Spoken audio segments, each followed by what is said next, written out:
Malam itu suasana di rumah Adila dan Trian terasa berbeda dari biasanya. Hujan gerimis turun lembut di luar jendela, menimbulkan suara menenangkan yang berpadu dengan udara dingin khas malam. Lampu kamar menyala redup, menciptakan suasana hangat dan intim, sesuatu yang belum pernah mereka rasakan sejak awal pernikahan mereka. Sejak menikah, Trian dan Adila menjalani kehidupan rumah tangga yang aneh, bukan karena tidak ada cinta, tetapi karena perasaan di antara mereka masih belum tersampaikan dengan jujur. Trian selalu menjaga jarak, memilih tidur di sofa agar Adila merasa nyaman. Ia tidak ingin memaksa, karena tahu cinta tidak bisa tumbuh dalam tekanan. Di sisi lain, Adila pun masih berjuang dengan perasaan masa lalunya, luka, kebingungan, dan keraguan tentang apakah ia benar-benar sudah siap membuka hati untuk suaminya. Namun malam itu semua berubah. Adila yang biasanya dingin dan menjaga jarak, tiba-tiba memanggil Trian dengan suara lembut. Ada sesuatu yang berbeda dalam sorot matanya, tidak lagi penuh kecurigaan, melainkan ketulusan yang mulai tumbuh. Dengan sedikit canggung, ia meminta Trian untuk tidak lagi tidur di sofa, dan malam ini untuk pertama kalinya ia ingin Trian tidur bersamanya di kasur yang sama.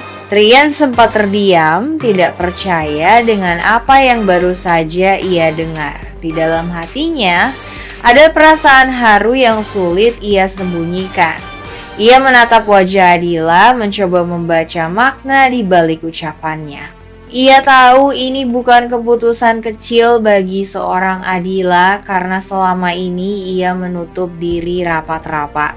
Dengan langkah pelan, Trian masuk ke kamar. Suasana awalnya kaku dan canggung.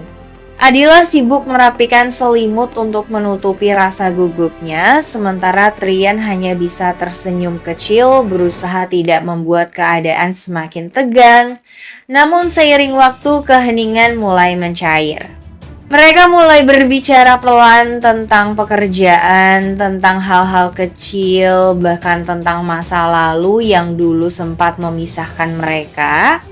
Dalam percakapan itu, Adila mulai menyadari bahwa Trian bukan lagi sosok yang dulu ia salah pahami.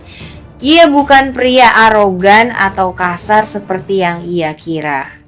Ia adalah seseorang yang selalu menunggu, melindungi, dan mencintainya tanpa pamrih. Dan mungkin untuk pertama kalinya sejak mereka menikah, Adila merasa nyaman berada di dekatnya.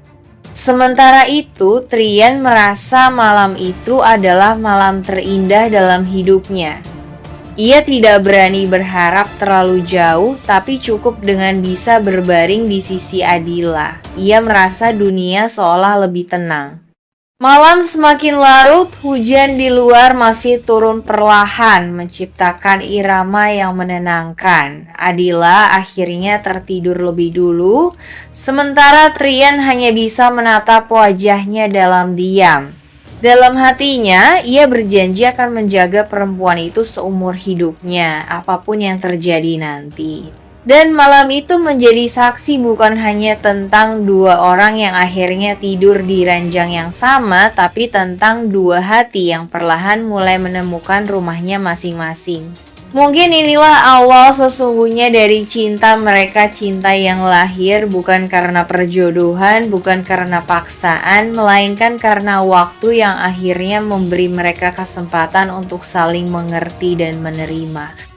Dari malam itu, segalanya mulai berubah.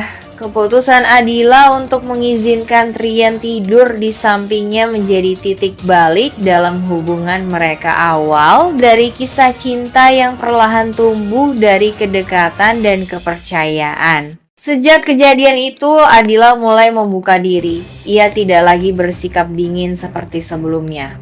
Setiap pagi kini terasa lebih hangat, dengan obrolan kecil di meja makan dan senyum tipis yang mulai menghiasi wajah keduanya.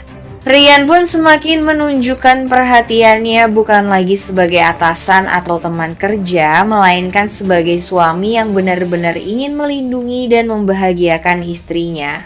Mereka mulai menjalani hari-hari yang lebih dekat, belajar memahami satu sama lain tanpa banyak kata. Ada canda kecil, perhatian sederhana, dan rasa nyaman yang tumbuh pelan-pelan tanpa disadari. Namun di sisi lain masih ada seseorang yang tidak bisa melupakan masa lalu Rama.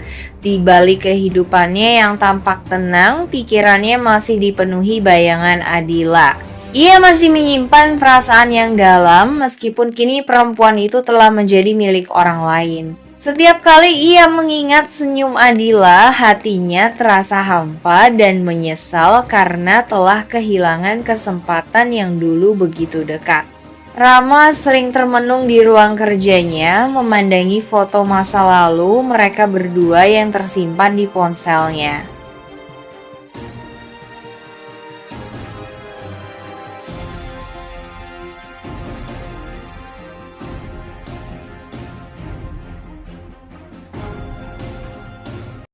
Adila bukan sekadar istri, tapi juga sosok yang sudah banyak mengubah hidupnya. Suasana di ruang keluarga terasa tegang, nada suara Papa Trian meninggi, menuntut anaknya untuk memutus hubungan dan fokus pada reputasi keluarga. Namun Trian berdiri tegak menatap papanya dengan mata yang penuh tekad. Ia tahu, menyerah berarti membiarkan orang lain menentukan kebahagiaannya. Adila sudah jadi bagian dari hidupku, ucap Trian mantap menahan emosi di dadanya. Ia tidak peduli pada ancaman papanya tentang warisan atau perusahaan keluarga, yang penting baginya adalah mempertahankan cinta dan kepercayaan Adila. Di sisi lain, hati Trian terasa hancur. Ia tahu papanya tidak akan berhenti menentang hubungan ini, apalagi setelah berbagai masalah yang melibatkan Rama dan keluarga Adila. Tapi semakin besar tekanan yang datang, semakin kuat pula keyakinannya untuk melindungi Adila. Malam itu, Trian duduk sendirian di kamar memandangi foto pernikahan mereka. Ia sadar jalan yang ia pilih tidak akan mudah, namun satu hal yang pasti, ia tidak akan membiarkan siapapun memisahkannya dari Adila, bahkan jika yang menentangnya adalah darah dagingnya sendiri.